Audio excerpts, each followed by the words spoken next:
안녕하세요. 오늘은 북한이 지하자원이 도대체 얼마나 되길래 지하자원이 많다고 하는지 알아보려고 합니다. 자료에 의하면 북한의 지하자원 잠재 가치가 우리 돈으로 1경원 넘는다고 하는데요. 남북한 경제를 비교할 때 우리나라는 자본과 기술, 북한은 지하자원을 강점으로 꼽습니다. 북한이 어마어마한 지하자원 매장 국가라는 것은 널리 알려진 사실인데요. 2010년 말 한국광물자원공사가 북한 내 풍부한 지하 광물자원의 잠재 가치를 돈으로 환산해 추정한 바에 이르면 6,500조, 우리나라의 24배에 이른다고 합니다. 2012년에는 민간연구단체 북하자원연구소의 발표도 살펴보면 현재 북한의 주요 지하자원인 18개 강물의 잠재 가치는 9조 7,574억 6천만 달러, 약 1경 1,026조 원이라고 추정하기도 했는데요. 이는 우리나라의 21배나 되는 수치로 한국광물자원공사가 계산에 포함하지 않았던 히토류, 탄탈륨, 우라늄을 포함하면 북한에 매장된 지하자원의 잠재 가치가 우리 돈으로 1경원이 넘는다는 분석입니다. 어마어마하죠? 한국의 매장량과는 비교조차 안 되는 많은 양이라고 볼 수 있는데요. 금, 철강석, 구리, 아연, 마그네사이트, 갈탄, 무연탄만 대비해봐도 어마어마한 차이가 납니다. 한국은 2397억 5700만 달러인 반면 북한은 5조 7503억 2900만 달러라고 하네요. 한국광물자원공사가 제출한 북한의 주요 강정 매장량에 따르면 북한 지역에 매장된 금은 2,000톤, 은 5,000톤, 동은 2,900톤으로 나타났습니다. 이 가운데 금 2,000톤을 모두 채광할 수 있다는 가정하에 현재 금 시세로 환산하면 86억 5천만 달러가 됩니다.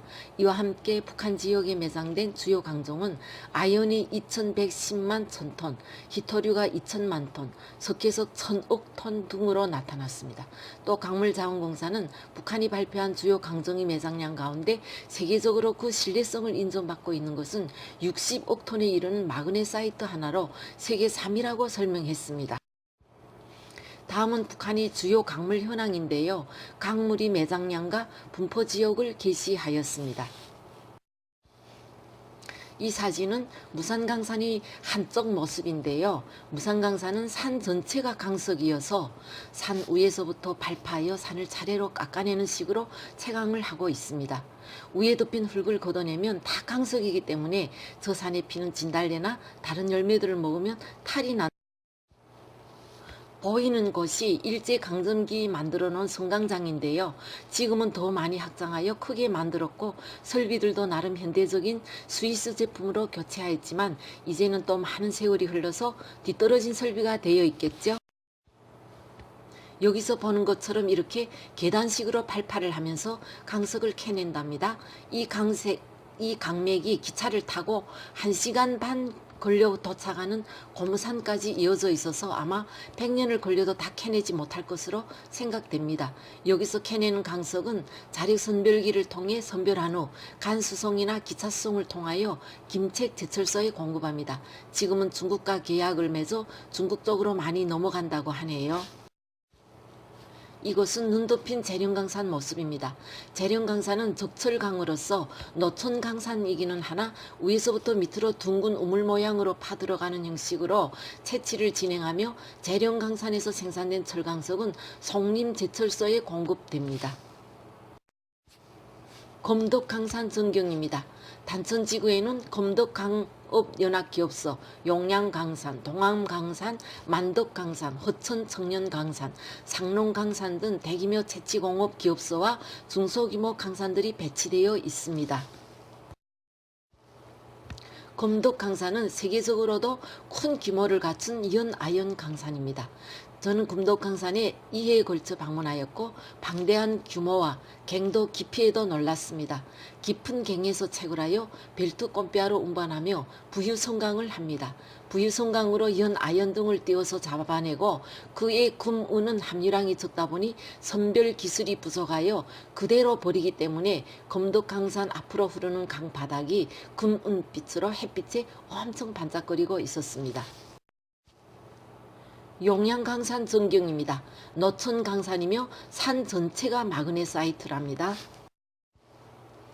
마천령 기술기에 매장되어 있는 마그네사이트를 채취하여 마그네사이트 정강을 생산하는 용양강산은 세계에서도 굴지의 마그네사이트 생산기지로 정평이 나 있다고 합니다.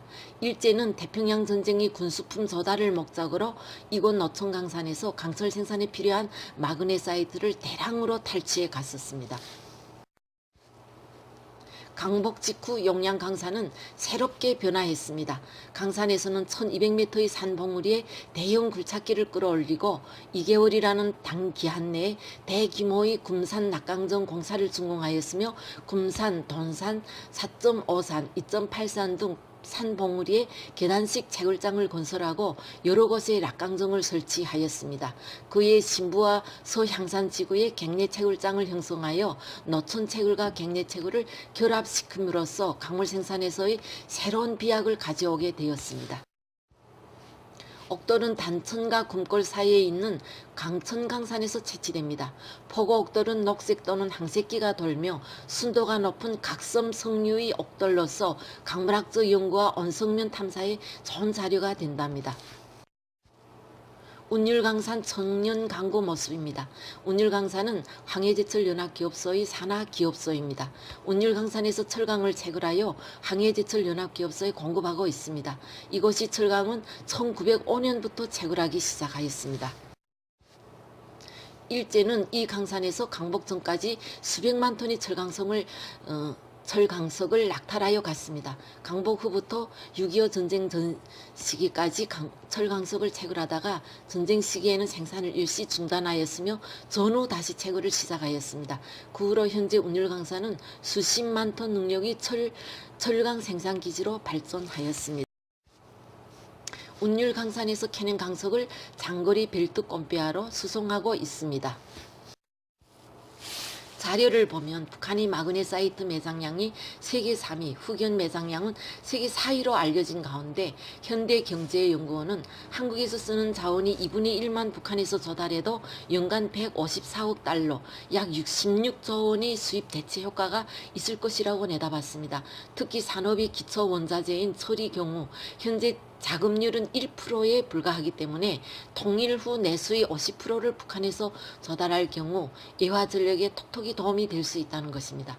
한편 북한자원연구소에 따르면 북한 철강석의 가치는 6,207억 달러로 남한 철강석의 133배라고 전했습니다. 북한에서 잠재 가치가 큰 것으로 평가된 강물은 석탄, 석회석, 마그네사이트, 철강석 순이었고 우라늄의 잠재 가치는 139억 달러로 분석됐습니다.